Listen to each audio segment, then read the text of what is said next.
Time हमने chapter number 3 में radio activity के टॉपिक को शुरू किया था, उसकी डेफिनेशन आपसे शेयर की थी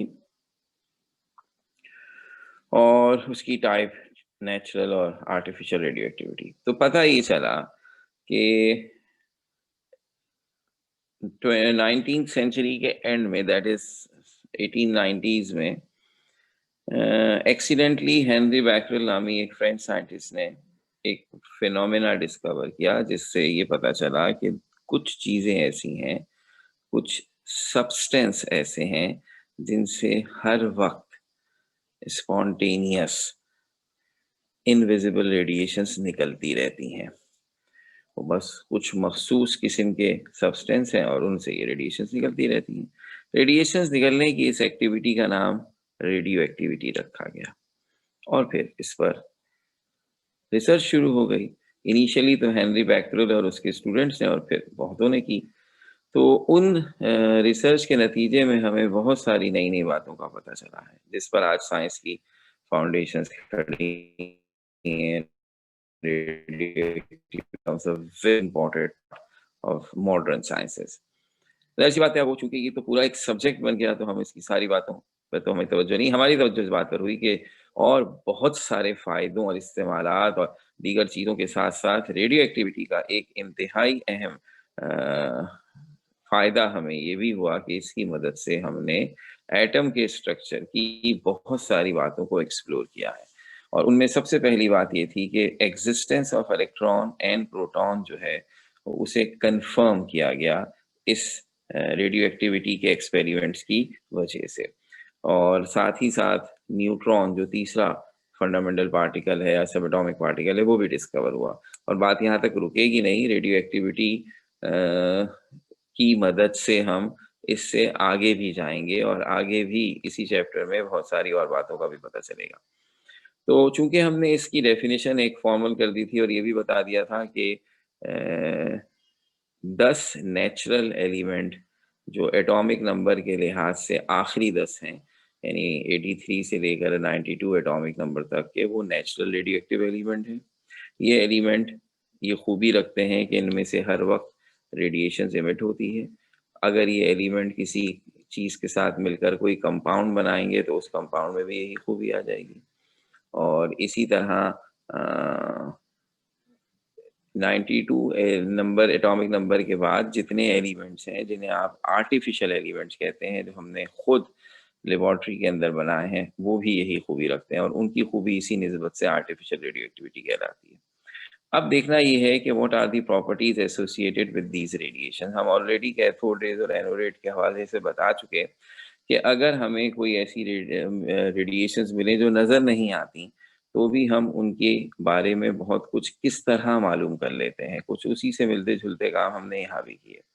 सबसे पहले जिस चीज़ को हम आपके साथ शेयर करेंगे वो बेसिक एक्सपेरिमेंट था जो जे थॉमसन के स्टूडेंट ने किया था, that was Rutherford.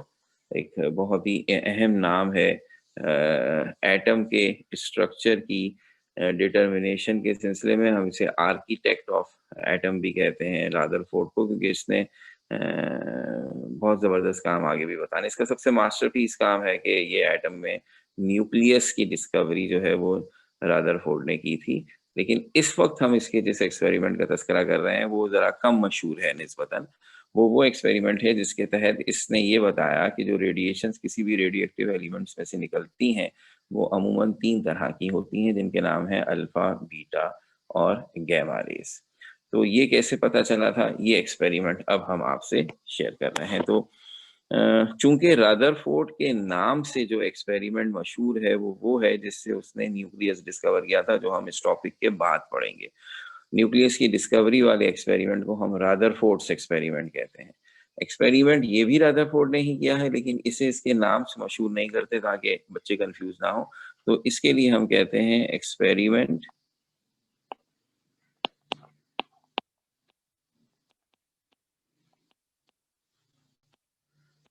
For the separation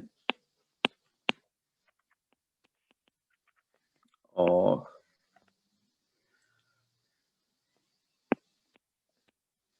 radioactive rays.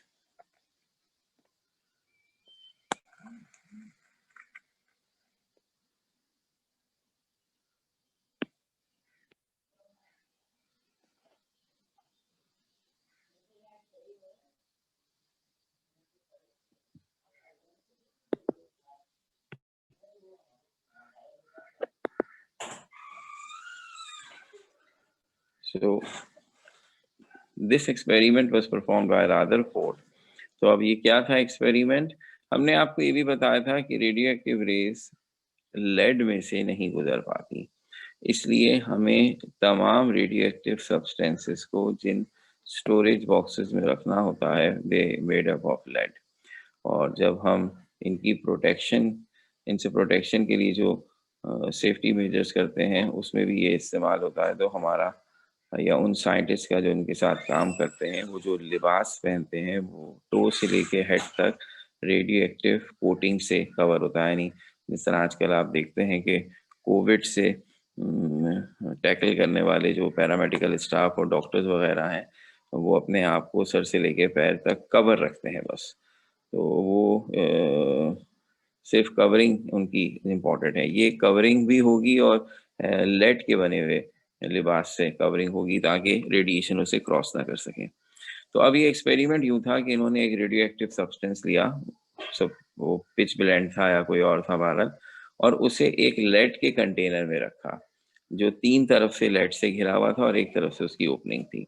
और फिर जो उसमें से रेडिएशंस निकली उन्हें इलेक्ट्रिक या मैग्नेटिक फील्ड से गुजारा गया। काम दोनों से हो जाएगा लेकिन हिस्टोरिकली रदरफोर्ड ने मैग्नेटिक फील्ड से गुजारा था। ये चेक करने के लिए कि अगर इन रेडिएशंस पे पार्टिकल्स हैं जो कि चार्ज पार्टिकल हैं बिल्कुल कैथोड और पॉजिटिव रेज की तरह, तो हम सबको पता है कि जिस चार्ज पार्टिकल पर पॉजिटिव चार्ज होता है वो मैग्नेट के साउथ पोल से अट्रैक्ट होता है और जिस पे नेगेटिव चार्ज होता है वो नॉर्थ पोल से अट्रैक्ट होता है। और अगर इनके ऊपर कोई चार्ज नहीं होगा तो फिर ये मैग्नेटिक फील्ड में डिफ्लेक्ट नहीं होंगी, स्ट्रेट गुजर जाएंगी। तो ये चेक करने के लिए उसने ये एक्सपेरिमेंट किया। रेस तो नजर नहीं आती लेकिन जो ट्रिक यहाँ इन रेस के रास्ते को ट्रैक करने के लिए अप्लाई की गई थी वो क्या थी? जैसे कैथोड रेस के लिए हम जिंक सल्फाइड यूज करते थे, अब ये थोड़ा सा और एडवांस काम हो गया। मैंने इससे पहले भी तज़किरा किया था। फोटोग्राफिक फिल्म एक मटेरियल उस जमाने में बना लिया गया। ये कागज के ऊपर एक केमिकल लग जाता था जो फोटो केमिकल कहलाता था या फोटोग्राफिक केमिकल कहलाता था। इस केमिकल की खूबी ये है कि किसी भी किस्म की एनर्जेटिक रेज अगर इससे टकराती हैं तो उसका जिस जगह टकराती है उस जगह स्पॉट पड़ जाता है या उसका कलर चेंज हो जाता है। तो इस इन रेडियो इनकी एक सेफ्टी मेजर ये है कि इन्हें अंधेरे में रखना पड़ता है क्योंकि किसी भी किस्म की रोशनी रेज एनर्जी से इनका कलर चेंज हो जाएगा। इसलिए जो भी ये सेटअप किया गया इसमें खास तौर पर ख्याल रखा गया कि एक्सपेरिमेंटल सेटअप जिस जगह हो रहा है वहां रोशनी ना हो, बिल्कुल अंधेरा हो। तो अब देखिए क्या किया गया। Rutherford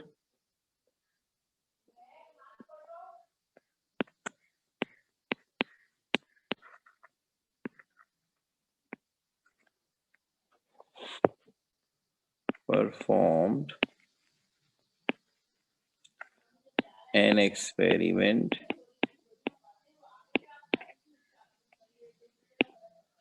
Rutherford performed an experiment for the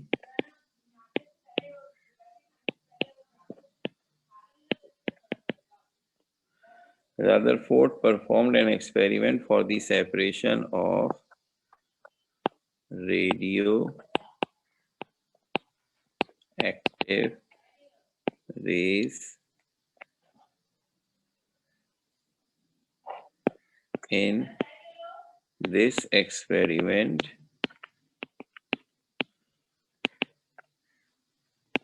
he placed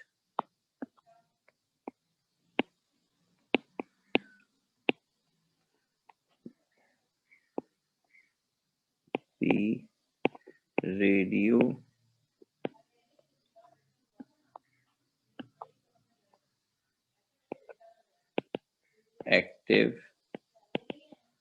sample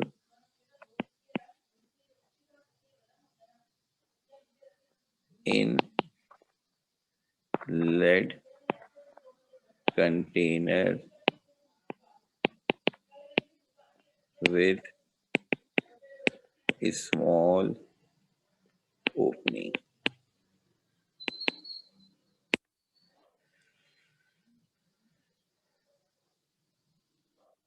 Radiations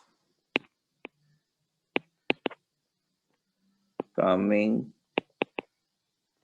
out from this opening passed through the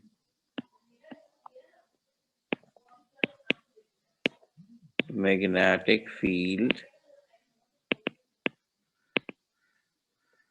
before it strikes the photographic screen covered the lead container.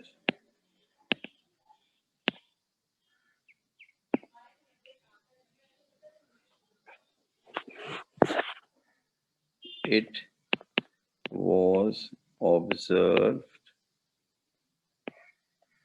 that radiations split into three parts.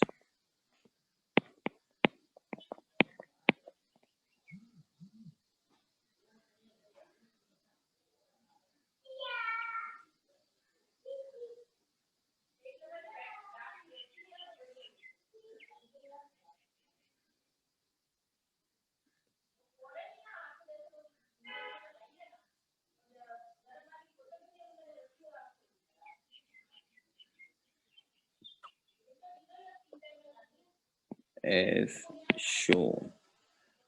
अभी diagram बड़ी अहम है क्योंकि ये पूरे इस छोटे से एक्सपेरिमेंट की सारी सिचुएशन को एक्सप्लेन कर रही है कि आपने कहा कि रदरफोर्ड ने एक एक्सपेरिमेंट किया ताकि रेडियोएक्टिव रेडिएशंस जो हैं उनको उनकी नेचर को समझा जा सके या उन्हें सेपरेट किया जा सके।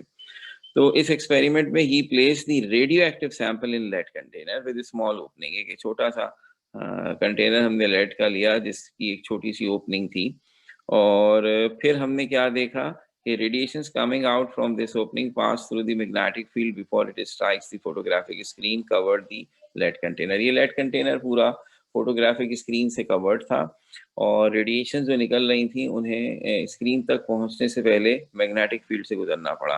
क्या सिचुएशन बनी जरा देखिएगा, हम इसे एक डायग्राम के जरिए से भी आपको एक्सप्लेन करने की कोशिश करते हैं। ये है वो टिपिकल सा लेड कंटेनर जो हम अमूमन इस एक्सपेरिमेंट को समझाने के लिए बनाते हैं। लेड की मोटी सी दीवारों के साथ इसीलिए बनाया गया ताकि इस बात को श्योर किया जाए कि रेडिएशन जो हैं वो लेड की इन वॉल्स को तो पेनिट्रेट नहीं कर पाएंगी। ये जो मैंने शेडेड अंदाज से शो कर दिया है ये है लेड, ठीक है ना। और इधर ये जो छोटा सा बीच में हमने बनाया, फर्ज कर लीजिए ये एक हमने रेडियो एक्टिव सैंपल रख दिया, पत्थर सा रख दिया जो पिच ब्लेंड है या कोई भी रेडियो एक्टिव सोर्स है। This is radio active source जिससे रेडिएशन निकल रही है और ये तय है कि इन रेडिएशंस में जहां तीन साइड से तो लेड से घिरा हुआ है वो रेडिएशन तो स्टॉप हो गई, लेकिन जो सीधी ऊपर की तरफ जा रही हैं वो जाएंगी।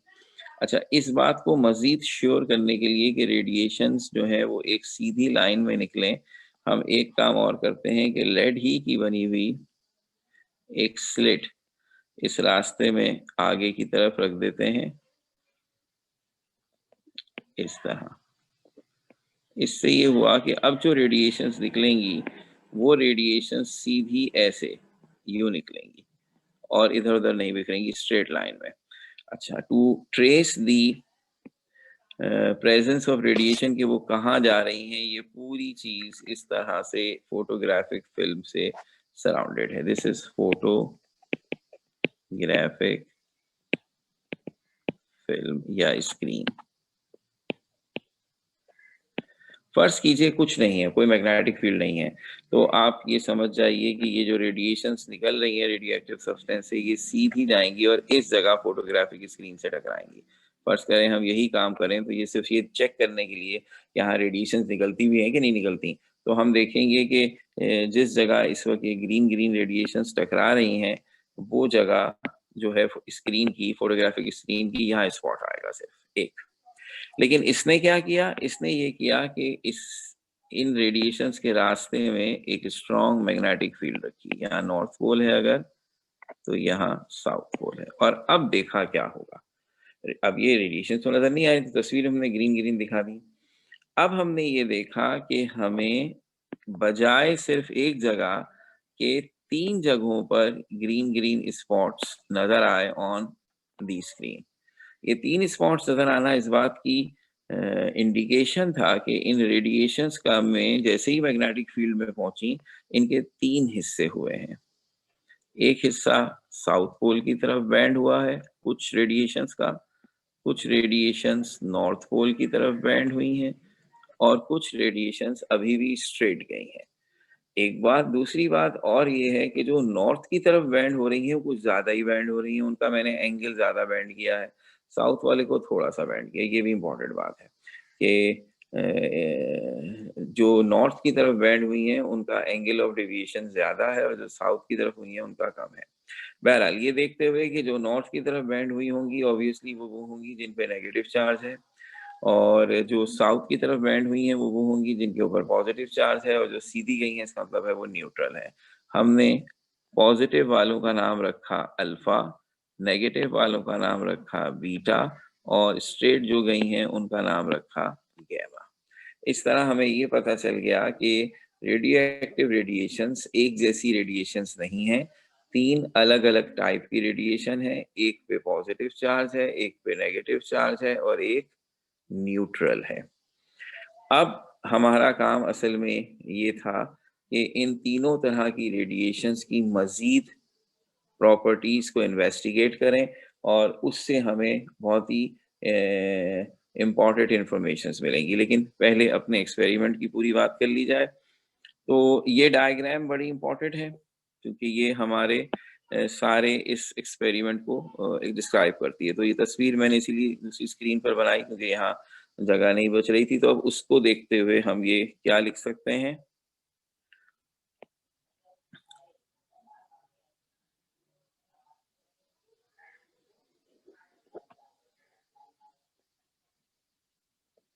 Part of radiation deflect towards south pole are called alpha rays. They consist of positively charged particles। और फिर part of radiations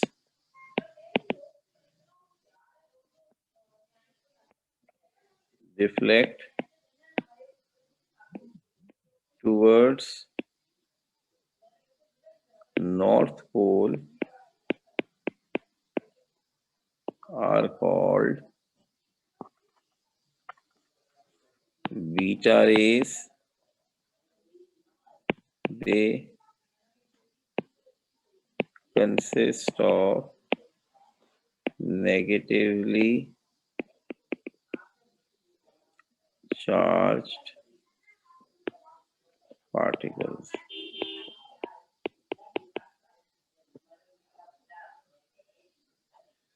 और फिर part of radiation which remain undeflected are called neutral rays, are called gamma rays. नाम लिखते हैं, they are neutral rays. तो ये हो गया simple experiment with the diagram which shows that how these radiations were separated into 3 types. और अब अगली बात ये हुई, अगर सिर्फ आपसे एक्सपेरिमेंट पूछा जाए कि show with an experiment that the radioactive rays consist of alpha, beta and gamma rays या separation of radiation emitted from radioactive substance, तो ये सिर्फ एक्सपेरिमेंट हो गया। अलबत्ता अब अगली बात वो है जो आपने, अच्छा ये एक्सपेरिमेंट भी वैसे बाय द वे मैट्रिक के फिजिक्स में था, तो ये हिस्सा थोड़ी बातें हम बढ़ा देंगे, लेकिन है वही जो इससे पहले मैट्रिक की फिजिक्स में पढ़ी है, और इसके बाद वहाँ भी यही किया था कि अल्फा बीटा और गैमा रेस की हमने प्रॉपर्टीज पढ़ी थी। अब यहाँ भी यही है। अच्छा, अब ये डिटेल नहीं आपसे शेयर कर रहे बार बार, क्योंकि ये हम कैथोड रेस वाले में बता चुके हैं कि हमने इन तीनों रेस के साथ वही सब काम किए जो हमने कैथोड रेस के साथ किए, ताकि पता चले इन रेस की नौइयत क्या है। मसलन हमने ये चेक करने के लिए, अब ये तो तय हो गया ना कि अल्फा रेस तो पॉजिटिव चार्ज है, तो अगर ये पॉजिटिव चार्ज है तो पार्टिकल पे चार्ज होता है, तो अल्फा रेस में पार्टिकल्स हैं जिनके ऊपर प्लस चार्ज है। फौरन दिमाग में क्या आई बात कि इन्हीं दिनों पे शोर भी मचा हुआ था प्रोटॉन्स का, तो शायद ये प्रोटॉन है, और बीटा रेस पे नेगेटिव चार्ज है तो शायद ये इलेक्ट्रॉन है, और गैमा रेस से अमूमन बच्चों के दिमाग में ख्याल आ जाता है न्यूट्रॉन होंगे। अच्छा, ऐसा नहीं है। बीटा रेस अलबत्ता जब हमने उनके ऊपर एक्सपेरिमेंट किया, उनका चार्ज टू मास रेशियो निकाला जिस तरह जे थॉमसन ने कैथोड रेस का निकाला था, तो पता चला इनका चार्ज टू मास रेशियो बिल्कुल वही है जो कैथोड रेस का है। इसका मतलब है ये वैसे ही नेगेटिव चार्ज पार्टिकल हैं जैसे कैथोड रेस में थे, जिनको आपने इलेक्ट्रॉन कहा था। अब ये बिल्कुल डिफरेंट बैकग्राउंड के साथ डिस्कवर हुए हैं, ना हमें किसी को बिजली गुजारनी पड़ी, बल्कि ये खुद ब खुद निकले हैं। इस तरह एक तरह से ये कंफर्मेशन हो गई कि मैटर में जो भी सिचुएशन है, मैटर के अंदर जो भी हम एक्सप्लोर कर रहे हैं, उसमें एक negative charge particle like electron जरूर है। तो बीटा रेस ने तो मामला बड़ा सिंपल किया हुआ है। अल्फा का अलबत्ता जब हमने चार्ज टू मास रेशियो निकाला तो वो प्रोटॉन के बराबर नहीं था, बल्कि हमने ये देखा कि ये वो पॉजिटिव रेज हैं जो उस वक्त मिलती हैं जब हीलियम को हम डिस्चार्ज ट्यूब में यूज करते थे। तो ये दरअसल हीलियम का कैटाइन है। अच्छा, अब ये बात पता लगाने में खैर काफी मेहनत करनी पड़ी, लेकिन अब हमें पता है कि अल्फा रेस पे प्रोटॉन से डबल चार्ज होता है, यानी प्रोटॉन पर +1 का चार्ज होता है, अल्फा रेस पर +2 का चार्ज होता है। प्रोटॉन का मास 1 होता है, अल्फा रेस का मास 4 होता है, यानी अल्फा रेस का मास प्रोटॉन के मास से 4 टाइम्स ज्यादा है। और ये बात खैर थोड़े अरसे के बाद पता चल गई कि असल में अल्फा रेस 2 प्रोटॉन्स और 2 न्यूट्रॉन्स का एक पैकेट है, यानी एक सिंगल पार्टिकल नहीं है, 4 पार्टिकल्स का ग्रुप है जिसे अल्फा रेस कहते हैं। तो इसका मतलब ये है कि अल्फा रेस की प्रॉपर्टीज को स्टडी करके हमें ये समझ आ गई कि प्रोटॉन्स की एग्जिस्टेंस इस तरह से कंफर्म हुई कि प्रोटॉन अल्फा रेस के अंदर होता है। अलबत्ता सबसे ज्यादा बेहतरीन काम गैमा रेस का आया कि गैमा रेस चूंकि न्यूट्रल थी, तो सबसे पहले ये ख्याल आया शायद ये न्यूट्रल पार्टिकल है। तो हमने इनके रास्ते में उसी तरह लाइट मेटालिक पैडल रखा कि अगर वो पैडल घूमने लगेगा तो ये साबित हो जाएगा कि ये पार्टिकल हैं, और चूंकि चार्ज नहीं है तो न्यूट्रल है। लेकिन जब हमने गैमा रेस के रास्ते में वो पैडल रखा तो उसने कोई मूवमेंट शो नहीं की, जिससे ये साबित हुआ कि गैमा रेस एनर्जी की रेज हैं, इनमें पार्टिकल या मास वाले सब्सटेंसेस नहीं है, ये प्योर एनर्जी की फॉर्म है। तो इस तरह अंदाजा हो गया कि ये थोड़ी थोड़ी सी नई बातें भी हैं, एज इट इज वो नहीं है। तो इसलिए अब हम देखना चाहते हैं इन सब के उन कैरेक्टरिस्टिक्स को जो हमने मुख्तलिफ तरीकों से मालूम किए, कुछ मादाम क्यूरी और पैरी क्यूरी ने, कुछ उनके बाद वाले साइंसदानों ने, और उन प्रॉपर्टीज से क्रिस्टल क्लियर हो जाएगा कि कम से कम जहाँ और नई बातें पता चलेंगी बहुत सारी, वहाँ ये बात कंफर्म हो जाएगी कि yes, electron and proton are the part of every matter. तो आइए अब ये हेडिंग डाल लेते हैं, प्रॉपर्टीज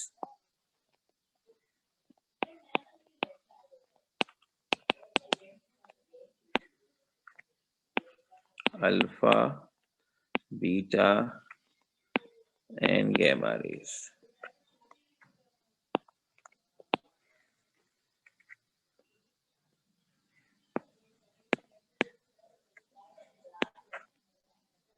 अल्फा रेज अभी मैं इस तरह लिख रहा हूँ ताकि हमें इनकी प्रॉपर्टीज के साथ साथ इनके दरमियान कंपैरिजन भी पता चले, एक में क्या खूबी है तो दूसरे में क्या है।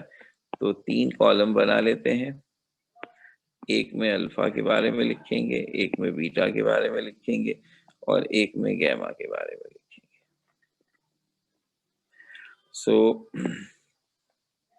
अल्फा रेज दे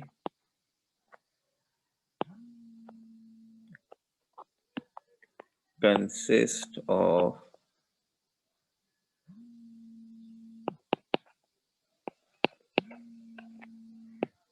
positively charged particles.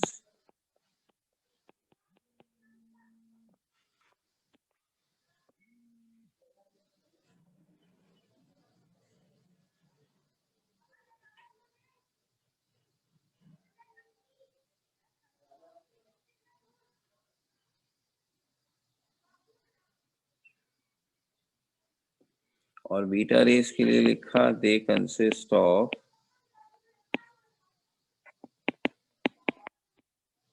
negatively charged particles, और gamma rays they are neutral rays. ये हम ऑलरेडी अभी बता भी चुके थे। मजीद तफसीलात ये बनी,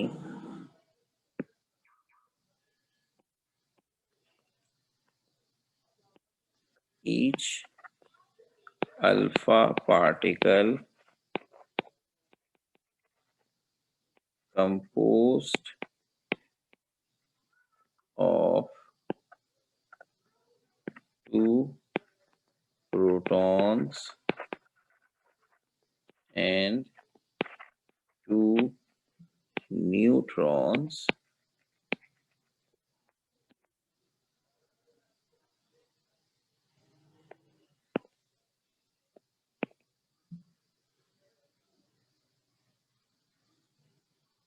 that is they are nuclei of helium। और बीटा रेस के लिए लिखा they are fast moving electrons. और गैमा रेस के लिए लिखा they are short wave highly energetic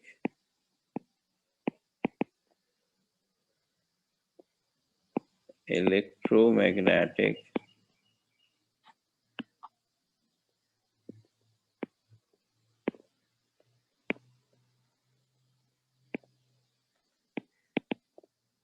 radiations। They are short wave highly energetic electromagnetic radiations। अब ये तो बातें बता चुके थे हम बीटा और अल्फा की, तो के बीटा तो सिंपली इलेक्ट्रॉन है, इनका तो मामला सबसे ही सिंपल निकला। लेकिन अल्फा एग्जैक्टली प्रोटॉन नहीं है, बल्कि ये 2 प्रोटॉन्स और 2 न्यूट्रॉन्स का कॉम्बिनेशन है।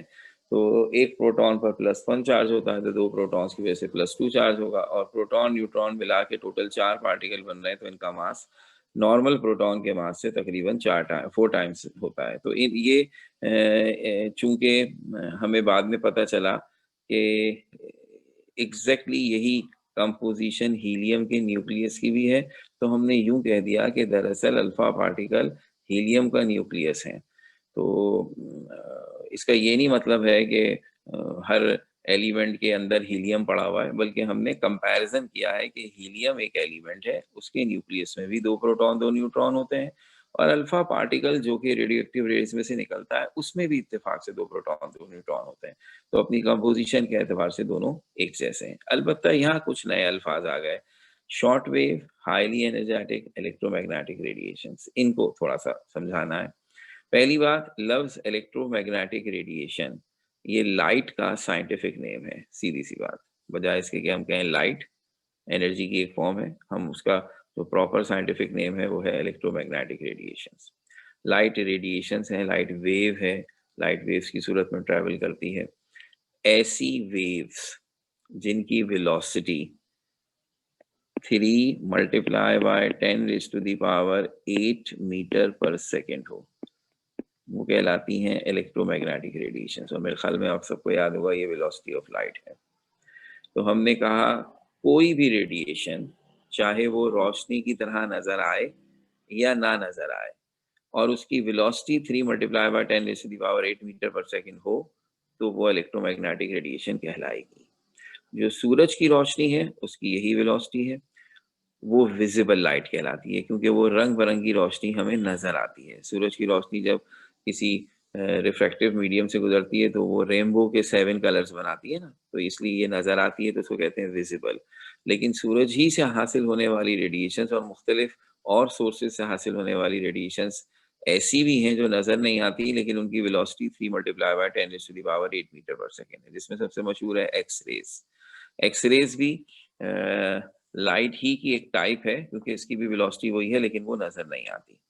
तो gamma rays is a part of electromagnetic radiation as it moves with the velocity of 3 multiplied by 10⁸ metre पर सेकेंड।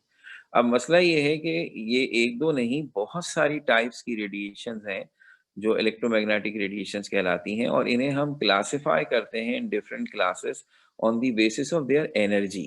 एनर्जी के एतबार से जो सबसे कम एनर्जी रखती हैं इलेक्ट्रोमैग्नेटिक रेडिएशंस, वो कहलाती हैं इंफ्रारेड। हो सकता है ये नाम कहीं कानों में पड़ा हो। इंफ्रारेड से ज्यादा एनर्जी होती है विजिबल लाइट की, जो आम सूरज की रोशनी से आती है। विजिबल लाइट से भी ज्यादा एनर्जी होती है अल्ट्रा वायलेट रेस की, और अल्ट्रा वायलेट से भी ज्यादा होती है एक्स रेस की, और सबसे ज्यादा होती है गैमा रेस की। ये आगे हमारा अलग से टॉपिक भी होगा। तो ये बात जो मैंने अभी जल्दी जल्दी जबानी आपको बता दी है, इसे हम प्रॉपर तरीके से लिखेंगे, फिलहाल इसकी जरूरत नहीं है।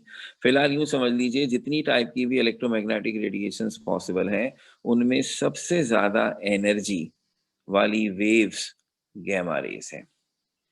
और लफ्ज शॉर्ट वेव का मतलब ये है कि जिस रेडिएशन की एनर्जी ज़्यादा होती है उसकी वेवलेंथ कम होती है। मेरा ख्याल है कि ये टर्म कोई ऐसी नई नहीं है। वेव जो है उसकी एक वेवलेंथ होती है, जो आप कहते थे कि ट्रफ और क्रस्ट मिला दें, तो जैसे ये अगर मैं आपके सामने एक वेव बनाऊं, तो ये वेव जो डिस्टेंस या जो डिस्टेंस रखती है ये कहलाती है वेवलेंथ। हर वेव का एक ट्रफ और एक क्रस्ट, ये जो जगह घेरता है या जो लेंथ घेरता है उसको कहते हैं वेवलेंथ। तो जिस वेव में जितनी ज्यादा एनर्जी होगी उसकी वेवलेंथ उतनी कम हो जाएगी। तो गैमा रेस को हम इस तरह डिफाइन करते हैं कि तमाम इलेक्ट्रोमैग्नेटिक रेडिएशन में सबसे कम वेवलेंथ और सबसे ज्यादा एनर्जी रखने वाली वेव्स, और सबसे खतरनाक भी यही है। अल्फा रेस भी खतरनाक है, बीटा रेस भी खतरनाक है ह्यूमन हेल्थ के लिए, ह्यूमन टिश्यूज के लिए इनका भी खतरा अपनी जगह, लेकिन गैमा इनमें सबसे ज्यादा डेंजरस है। इसमें इतनी ज्यादा एनर्जी है कि अगर ये सेकंड्स के लिए भी किसी ह्यूमन बॉडी से गुजर जाए तो वो पता ही नहीं चलेगा वहाँ कोई बॉडी थी, वो सारी जल जाएगी, इतनी ज़्यादा एनर्जेटिक है। इसीलिए जिन रेडियोएक्टिव सब्सटेंसेस से ये रेडिएशंस निकलती हैं, वो बहुत डेंजरस हो जाती हैं और ख़ास तौर पर अगर उसमें से गामा रेज़ निकले और इतनी ज़्यादा निकले, तो समझ लीजिए क्या हशर होगा। तो जो न्यूक्लियर वेपन्स बनाए जाते हैं, जो आप सुनते रहते हैं एटम बम वगैरह, उसमें से यही रेडिएशंस निकलती हैं जो तबाही और बर्बादी फैला देती हैं। बहरहाल ये 2 पॉइंट्स हमने अभी मेंशन किए आपके सामने, जिसमें पहला ये बताने के लिए कि इन रेस की बेसिक नेचर क्या है, कि कौन पार्टिकल है और कौन एनर्जी है, और फिर उनकी थोड़ी-सी कंपोज़िशन, कि एक 2 प्रोटॉन्स 2 न्यूट्रॉन से मिलके बना है, एक फास्ट मूविंग इलेक्ट्रॉन है और एक सिंपल एनर्जी रेस है।